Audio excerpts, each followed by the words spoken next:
Question कह रहा है what are the implement used for tilling of the field. Tilling को ही क्या कहते हैं, प्लगिंग भी कहते हैं। टिलिंग को ही क्या कहा जाता है, प्लगिंग भी कहा जाता है। ठीक है, तो टिलिंग ऑफ फील्ड क्यों जरूरी है, व्हाट आर द इम्प्लीमेंट, कौन कौन से इम्प्लीमेंट हैं, क्यों जरूरी है। तो हमने आपको बताया था कि टिलिंग किस लिए जरूरी है बेटा, जिससे कि जो मिट्टी है, जो सॉइल है, वो क्या हो सके, उसके पार्टिकल आपस में जो है लूज हो सके, लूज हो जाए, है ना, आसानी से, जिससे उसमें फिर हम खाद भी दे सकें, उसको पानी दे सकें, उससे वीड को हटा सकें। तो ये सारी चीजें हैं। तो कह रहा है कि व्हाट आर द इम्प्लीमेंट, क्या क्या किया जा सकता है।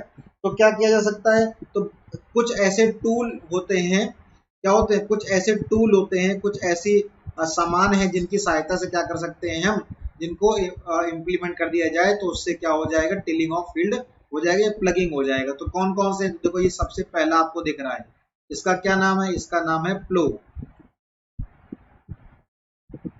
क्या नाम है इसका, प्लो। ये आप देख रहे हो ना, ये सॉरी, ये बैल है ना, इनके कंधे पे ऐसे रख दिया जाता है, और ये जो नीचे की तरफ इसको लटकाया गया है, ये जो आप देख पा रहे हो, ये तो ये क्या चीज है, ये इसी को प्लो कहते हैं ना, इसी को प्लो कहते हैं, जिसको बैलों की सहायता से ऐसे ये जो ये वाला हिस्सा है वो इधर लगा देते हैं, बांध देते हैं यहाँ पे कस के, और ये नीचे वाला हिस्सा कहाँ होता है, मिट्टी में होता है, जिससे आसानी से क्या हो सके, जो मिट्टी के पार्टिकल हैं वो लूज हो सके। तो पहला तो ये हो गया। दूसरा क्या हो जाएगा, दूसरा होता है ये कौन सी मशीन है, उसको बोलते हैं हो, क्या बोलते हैं, हो। ठीक है, तो इसकी सहायता से भी किया जाता है। या फिर तीसरा जो सबसे ज्यादा आजकल इस्तेमाल किया जाता है रिसेंट में, क्या, वो ट्रैक्टर के माध्यम से। तो ट्रैक्टर नहीं है, ट्रैक्टर के माध्यम से इस्तेमाल करने वाला ये जो आप देख रहे हो, ये जो लोहे का पीछे से बंधा हुआ है, इसको ट्रैक्टर में जहाँ पे ट्राली को बांधा जाता है, वहीं पर इसको क्या करते हैं, बांध देते हैं, जिससे मिट्टी क्या हो सके, आसानी से उसके पार्टिकल लूज हो चुके हैं।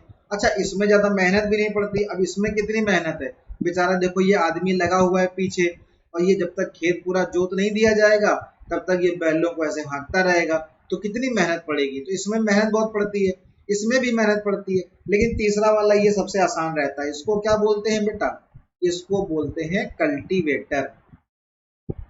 क्या कहते हैं इसको, कल्टीवेटर कहते हैं, जिसको ट्रैक्टर की मदद से आसानी से किया जाता है। ठीक है, तो कौन कौन से इंप्लीमेंट है बेटा, तीन। पहला प्लो, दूसरा हो, और तीसरा कल्टीवेटर, जो आज के समय में ज्यादा यूज किया जाता है ना, मोस्ट यूज्ड टुडे या नाउ अडेज। तो सबसे ज्यादा इसको कल्टीवेटर का इस्तेमाल किया जाता है।